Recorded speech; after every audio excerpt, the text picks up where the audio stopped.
Olá, boa tarde a você que nos dá o prazer da sua companhia nessa Sexta-feira Santa. Estamos começando mais uma edição de Peregrinos da Fé, um programa que fala de fé, religiosidade, história e tradição. Você vai conhecer hoje, festa de Santo Antônio em Campo Maior, reúne mais de 20 mil fiéis. Vai conhecer também a terceira maior Romaria do Nordeste, o Santuário de Santa Cruz dos Milagres. E ainda, na região do Médio Parnaíba, o grupo de teatro Scarlet mantém há quase 30 anos a tradição de realizar o espetáculo Paixão de Cristo. Nosso encontro começa agora.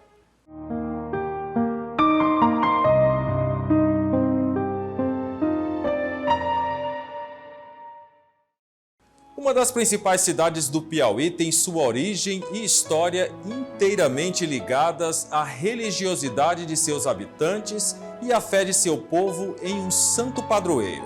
Estamos falando de Campo Maior, que tem Santo Antônio como protetor e padroeiro. Há séculos, os festejos de Santo Antônio é o principal evento religioso da cidade.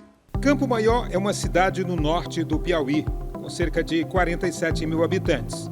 Um dos mais importantes municípios do estado na economia, Campo Maior também se destaca pela religiosidade. Aliás, a criação da cidade tem relação direta com o catolicismo e a fé cristã. Os festejos em homenagem a Santo Antônio são a maior manifestação religiosa da cidade. Entre 31 de maio e 13 de junho, a cidade recebe milhares de visitantes que participam das procissões e das missas na Catedral de Santo Antônio.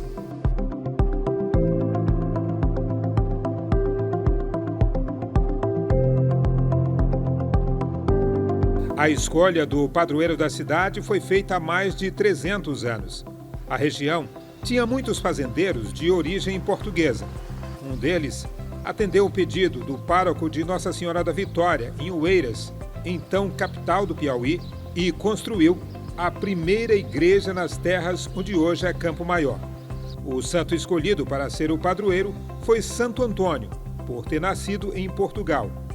No ano de 1715, foi instalada a freguesia de Santo Antônio do Surubim, hoje paróquia de Santo Antônio. Foi ao redor desse templo religioso que começou a surgir a cidade de Campo Maior.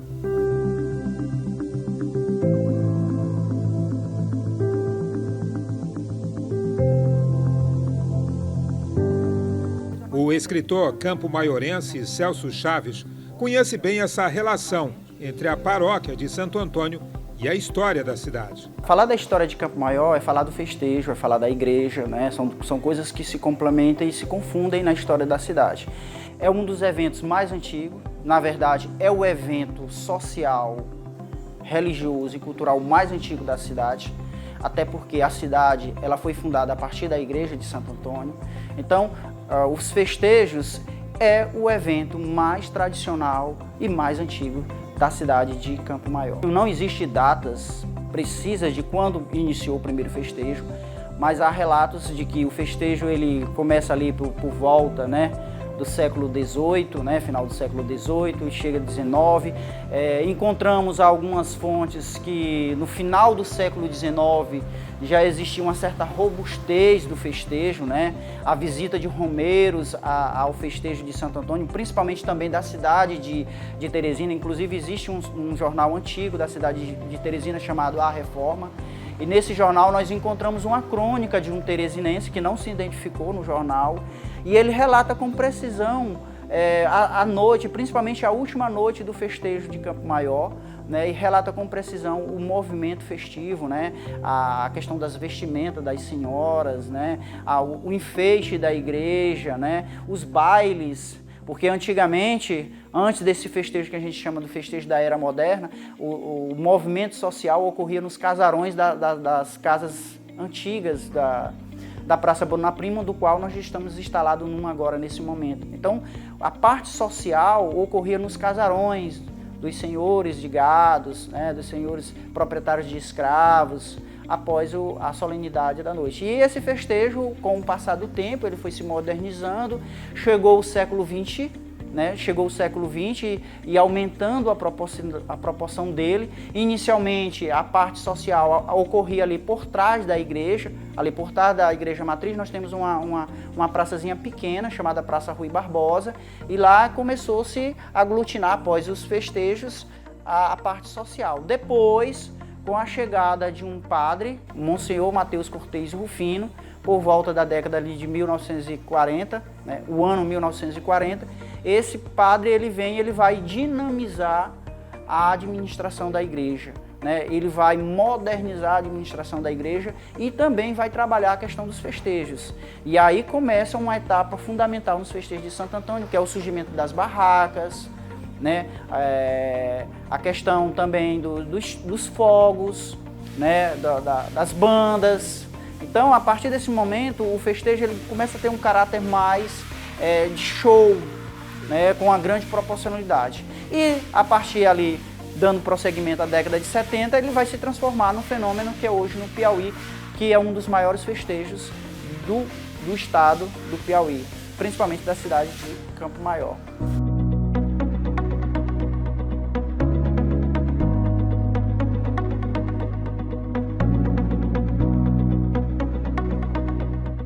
Padre Gilberto, há pouco mais de um ano na paróquia, se surpreendeu com a grandiosidade da festa em 2022. O festejo começa sempre no dia 31 de maio, com uma grande procissão. Foi realmente uma experiência diferente das outras, que eu já tenho 28 anos de padre, né?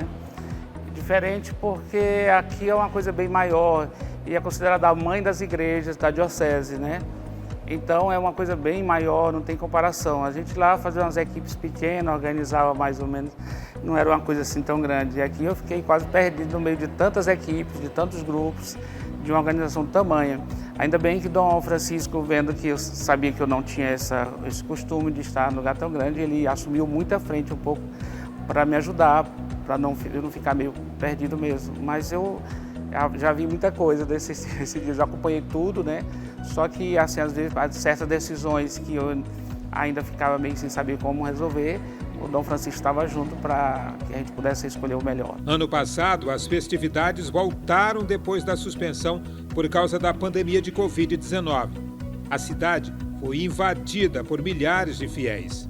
Como sempre, é uma tradição os homens carregarem o mastro de Santo Antônio nos ombros e levarem até o pátio da catedral. Primeiro tem essa procissão no dia 31 de maio, né? Que a gente sai lá do patronato das irmãs, né? E a gente vem em procissão, devagarzinho, cantando, rezando, até chegar aqui.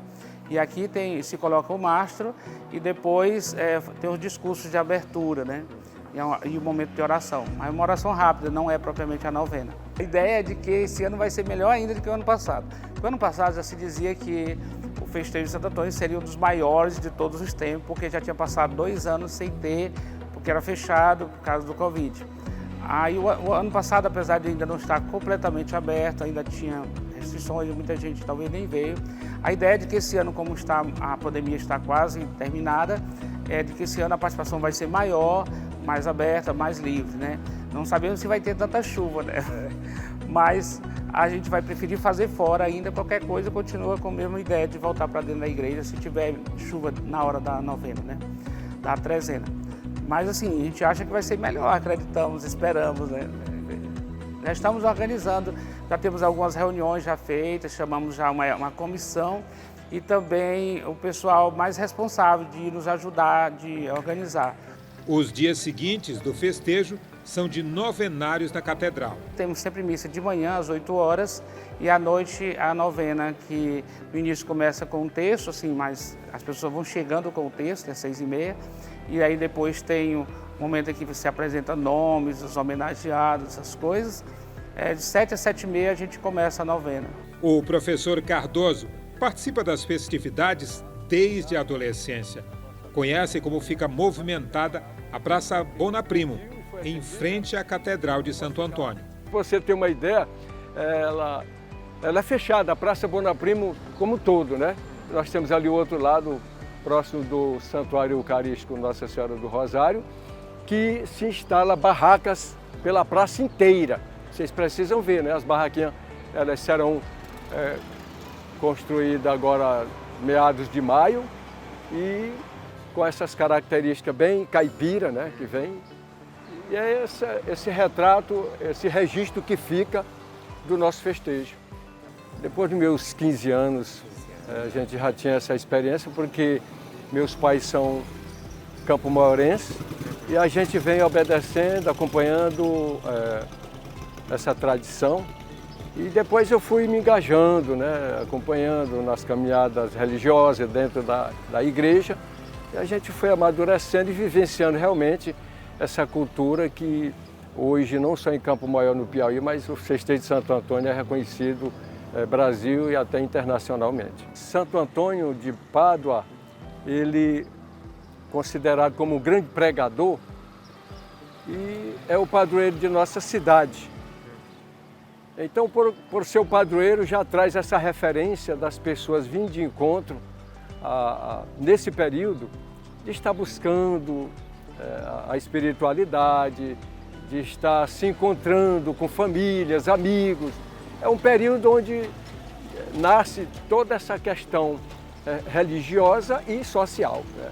Aí vai havendo aquela interação das pessoas e, sobretudo, não tem como nós deixarmos de participar de um grandioso festejo. É tradição espalhada e com muito sucesso e muita alegria. Esses fiéis, ele vem participando com força, vem com muito otimismo, torcendo para que mais um festejo seja realizado e durante essa trezena, tantos visitantes, que nós recebemos aqui bastantes, e aí eu digo de modo especial os filhos de Campo Maior, do Piauí do Brasil, que participam com força, ficam, às vezes, alguns deles até às 13h.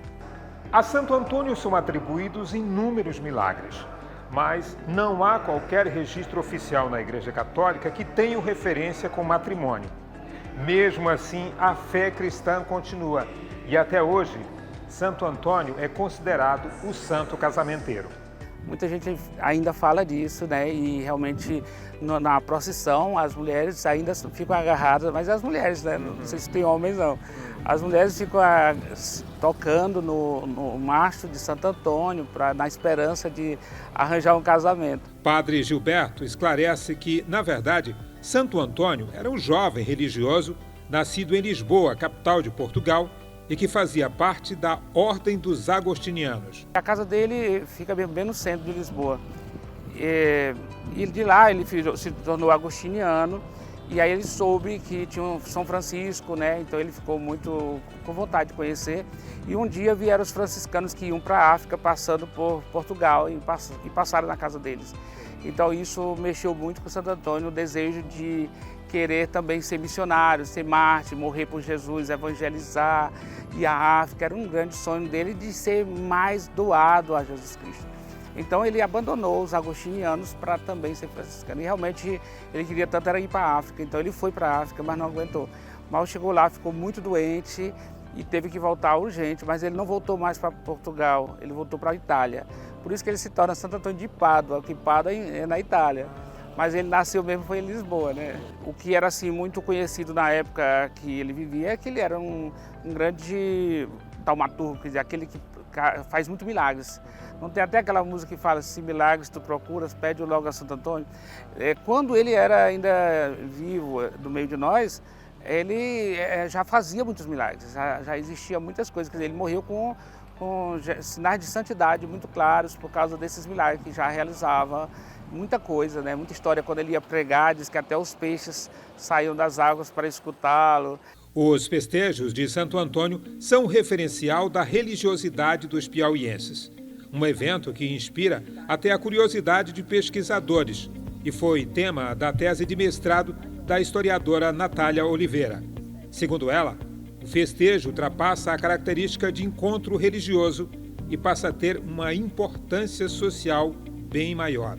É um momento realmente de encontros, também de incentivo à cultura, à economia local, porque todo o comércio se movimenta, seja na venda de roupas, calçados, acessórios, seja também na venda de produtos alimentícios, porque nos festejos a venda de alimentos, de bebidas, de pratos típicos, e tudo isso vai movimentando o comércio da cidade. Creio que o festejo em si deveria ser melhor estudado, principalmente por essas modificações ao longo do tempo, por essa permanência, pela importância realmente desse evento para a história religiosa do Piauí, pela devoção popular. Santo Antônio é um santo reconhecido a nível mundial, é um dos santos mais cultuados no mundo inteiro, e na cidade de Campo Maior não é diferente. São muitas pessoas que chegam para pagar promessas,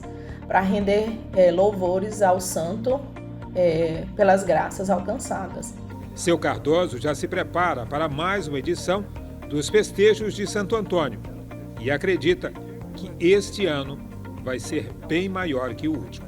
Eu vejo, assim, depois do clima dessa pandemia que tivemos, em alguns momentos, os eventos começam a voltar à sua normalidade, e eu vejo sempre cada festejo maior que o outro. Sempre maior que o outro, porque a pessoa que ainda não veio, tem vontade, aí festejo do Glorioso Santo Antônio, em Campo Maior, tem vontade de conhecer e termina chegando, e é mais um que Santo Antônio recebe de braços abertos e a cidade agradece.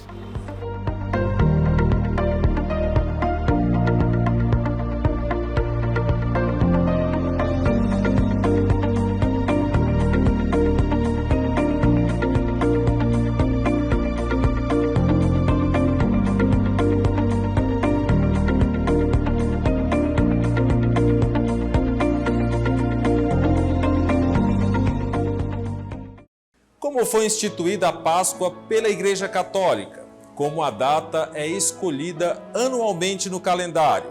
Contamos com a ajuda do historiador Fonseca Neto para saber as respostas e entender mais da cronologia dos dias da Quaresma.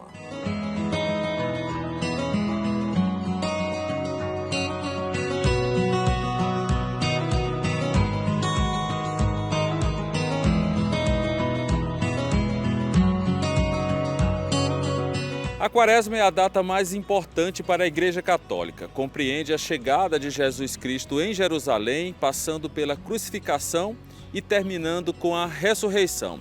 Para entender um pouco dessa cronologia e outros detalhes da data, eu converso agora com o historiador Fonseca Neto. Historiador, por que essa data é importante para a Igreja Católica, a Quaresma?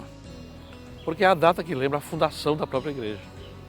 E a fundação da própria Igreja, nos signos do que aconteceu com Jesus de Nazaré, naquela semana, né, que ficou santa para os cristãos, lá na convenção cronológica do ano 1 da existência do próprio Jesus. Aliás, no ano 33, né, que é a contagem, né, diz, a tradição, diz que ele morreu aos 33 anos. É por isso que tem tanta centralidade nas celebrações, nas recordações, que se transformaram nas liturgias de hoje, relativas a essa lembrança, né? Muito cara ao cristianismo, e sobretudo ao cristianismo de expressão católica, né? Por causa dessa origem. Quando foi exatamente que foi instituída a Páscoa, a Quaresma? A rigor, essa lembrança é desde que houve o acontecimento. É um acontecimento histórico, provado, não é uma criação, né? Isso está narrado, não só narrado pela Bíblia, mas com outros estudos que atestam o que aconteceu nesse momento com Jesus de Nazaré se transformando aí no Cristo da cristandade de hoje, né? Então, isso é lá no começo mesmo. Agora, a Igreja, essa instituição humana, né, inspirada numa fala do próprio Jesus, na quinta-feira, né? Para nós é a quinta-feira santa, chamada no calendário católico, né? Quer dizer, a Igreja, ela é filha dos primeiros 1000 anos do cristianismo. A partir, sobretudo, do ano 900, até a esta parte em que nós estamos, é que ela foi cada vez mais se configurando na materialidade, em forma de templos, em forma de lugares, lugares relacionados a essas memórias fundadoras e estruturadoras do pensamento e da prática cristã. Quer dizer, a igreja é a dimensão prática, organização, a organização propriamente da religião, dessa fé, desse sistema de fé. Então, a igreja é quem vai trazendo, enquadrando, ritualizando essas lembranças, para além daquela expressão da fé do povo comum. Então, a igreja é o povo, isso não é só uma figura de retórica, né? Um rompante dos que têm fé. Não, a igreja é o povo mesmo no sentido de que ele que constrói a organização para coletivamente estabelecer e manifestar a lembrança. Essa tradição, essa celebração, esses rituais, eles mudaram ao longo do tempo ou eles permanecem os mesmos com poucas modificações? O jejum, né, a não comer carne... Vem lá do começo, mas se acentua com outras fases da igreja, né? Como eu disse, por exemplo, os cristãos dos primeiros 4 séculos não tinham igreja para se reunir, até porque era uma igreja proscrita, né? Quer dizer, era proibido pelas leis da época, de praticamente de todas as nações, a partir do próprio lugar em que ele nasceu, né? E Roma, que foi de onde se irradiou o cristianismo, né?